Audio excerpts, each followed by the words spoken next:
Bonjour à tous, c'est Sylvain pour la chaîne Slide Venture. Aujourd'hui, on va parler de la récolte de pommes de terre sous paille, de qu'est-ce qui a fait que c'est un pseudo-échec, le sol, les ravageurs, les conditions de culture, tout ça. On va essayer d'analyser un petit peu pourquoi ça a raté, ou du moins pourquoi ça n'a pas été aussi productif que prévu. On va voir ça dans la vidéo. C'est parti.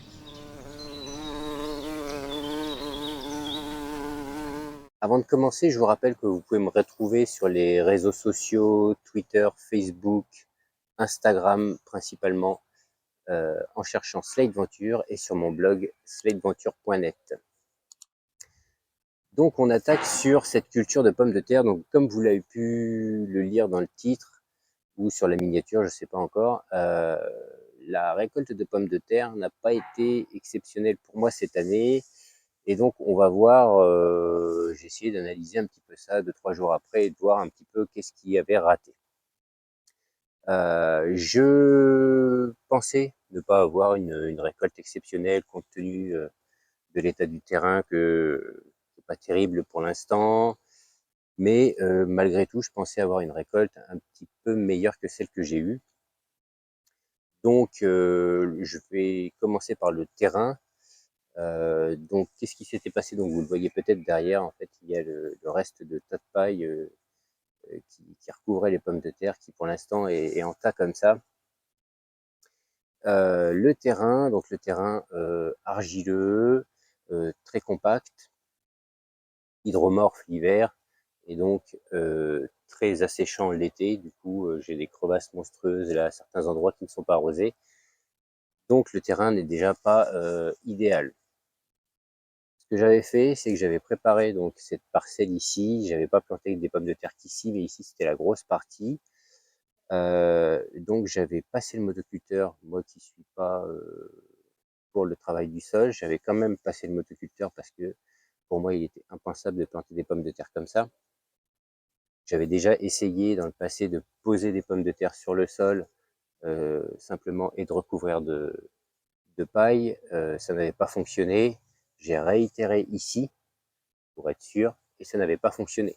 Donc, c'est quelque chose que je ne reproduirai plus dans tous les cas. Et tous ceux qui, à mon sens, vous disent que poser des pommes de terre et mettre de la paille, ça fonctionne, je pense qu'il n'y a pas que ça. Voilà ma conclusion aujourd'hui après ces années d'essai. Donc, j'avais passé le motoculteur pour ameublir un tant soit peu le sol, et j'avais recouvert de BRF. Comme ça tout l'hiver, et puis enfin BRF, feuilles d'arbre ici, en quantité. Et au moment de planter les pommes de terre, donc j'ai écarté un petit peu tout ça. J'ai fait un trou. De toute façon, je vous ai fait une vidéo. Je vous mettrai un lien là. J'avais fait une vidéo. Donc, je fais un trou en général d'une dizaine de centimètres de profondeur dans la terre. Je mets la pomme de terre et je remets mon BRF et ensuite je couvre de paille. Donc, c'est ce que j'ai fait ici. Et c'est ce qui m'avait donné les meilleurs résultats dans mon terrain précédent qui était un petit peu similaire. Donc j'ai laissé pousser, et étant donné que il y avait du BRF, il y avait des feuilles d'arbre, enfin, et de la paille, donc grosso modo que des matières carbonées, à la plantation, j'avais supplémenté en sans sécher, en corne broyée, et en cours de culture, j'avais mis des granulés de fiente de poule pour, pour, dans un premier temps, combler la fin d'azote de l'excès de matière carbonée sur le sol, et les fientes de poule pour essayer de booster aussi tout ça. C'est toujours resté humide. Je surveillais assez régulièrement, et quand j'estimais que ça ne l'était pas assez, j'arrosais. Et voilà pour le sol. Ensuite, on a eu les nuisibles. Donc, en nuisible, en plus d'avoir donc une récolte qui n'était pas volumineuse, Donc dans ce que j'ai récolté, d'ailleurs vous pouvez voir sur Instagram, en général les récoltes sont postées sur Instagram, jamais sur Facebook, sur YouTube.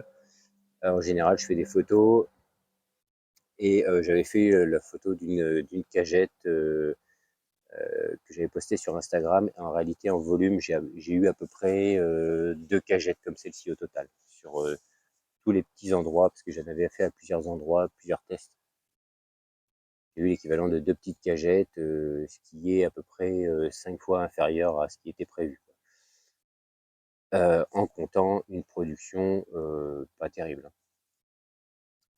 Donc ensuite on a eu les ravageurs. Donc dans ce que j'ai ramassé, il y a eu les pommes de terre qui ont été mangées par des rongeurs, il y a eu des pommes de terre qui ont été mangées par des limaces, parce que sous la paille, bien sûr, on fait un vivier à limaces incroyable. Et ici, je ne savais pas, mais maintenant je le sais, il y a des taupins. Donc les pommes de terre mangées par les taupins. Donc les rongeurs, visiblement, j'en ai eu qu'à un endroit du jardin, mais pas à l'autre. Bon, bah, les limaces, il y en a partout. Et les taupins, il y en avait partout. Donc pourtant, je devais utiliser une technique ancienne pour prévenir les taupins que je n'ai pas mise en place. Et je le regrette parce que j'ai eu des taupins. Donc il y a eu tout ça, et je crois que c'est suffisant, qui ont fait que j'ai eu une récolte médiocre cette année. Alors bien sûr, je suis un peu déçu parce que je fais à la fois un potager par plaisir, mais à la fois aussi par besoin, parce que je pense que dans les années à venir, enfin même à très court terme, l'alimentation a commencé à augmenter et à terme devrait doubler, je pense, un petit peu comme tout d'ailleurs. Donc, donc pour moi, le potager, c'est une source d'économie, de légumes de qualité, parce qu'il n'y a pas de chimie. Donc, pour moi, il faut que ce soit à minima productif pour essayer de subvenir aux besoins des légumes par le jardin. Donc, de toute façon, je savais que cette année serait compliquée, mais je vous avoue que j'espérais avoir un peu plus de pommes de terre. Bref, du coup, ce que je vais faire, c'est que pour l'année prochaine, on va mettre en place autre chose. Ça fait des années que la petite chatte qui joue avec les abeilles, que je fais les pommes de terre sous paille, mais ici, tant que j'aurai pas ne serait-ce que 10 cm de terre un petit peu correcte, de sol un petit peu correct, je crois que ça va être compliqué. Donc l'année prochaine, on va tenter une autre technique pour contrecarrer, on va dire, les problèmes de sol qui, pour l'instant, faut qu'ils se forment et se mettent en place et s'améliorent. Donc rajout au maximum de matière organique que j'essaye de faire sur place. Je vais essayer, en plus, je veux rentrer un maximum de choses extérieures. J'essaye de me débrouiller avec ce que j'ai. Le BRF a été fait ici. J'ai fait rentrer que la paille. Les mecs des travaux publics, je crois qu'ils savent pas travailler sans gueuler et sans klaxonner, en fait. Petit aparté. Et pour les limaces, eh bien, également, on va changer de technique. Donc, comme je ne veux pas utiliser de la paille, je pense l'année prochaine, je vais réfléchir à 2 techniques à mettre en place. Et les taupins, eh bien, ce que je voulais mettre en place cette année, je vais essayer je le mettrai l'année prochaine, étant donné que maintenant je sais que j'ai des taupins. Sur mon précédent terrain, j'ai jamais eu un seul taupin, donc je n'étais pas confronté au problème. Mais là, je vais être confronté au problème. Et les rongeurs, j'ai mes petits chats là qui s'en occupent et qui en font leur passe-croûte assez régulièrement. Donc j'en vois de moins en moins dans le jardin en tout cas. Et ça, c'est tant mieux. Et puis bon, à la limite, c'est pas trop grave que quelques rongeurs mangent les pommes de terre, tout comme les oiseaux qui viennent manger quelques fraises, ou même en ce moment même des tomates. Voilà, je crois que j'ai fait le tour. de cette analyse. Si toi aussi tu fais des pommes de terre sous paille et que tu as des difficultés, dis-moi ce que tu as mis en place en commentaire. N'hésite pas, si ça t'a plu, à t'abonner, mettre le petit pouce qui va bien. Partage tes expériences de culture de pommes de terre. Dis-moi si tu fais traditionnel, sous paille, sous bâche, sous foin éventuellement, ou autre chose, sous BRF. Dis-moi quelle est pour toi ta vérité sur la culture de pommes de terre. Encore une fois, je te montre ce que je fais. Je te dis pas que c'est une vérité, hein. Je te montre ce que je fais, comment je fais, et ce qui marche et ce qui marche pas. Parce que ce qui a marché, tu vois, à 500 km d'ici, n'est pas ce qui marche là.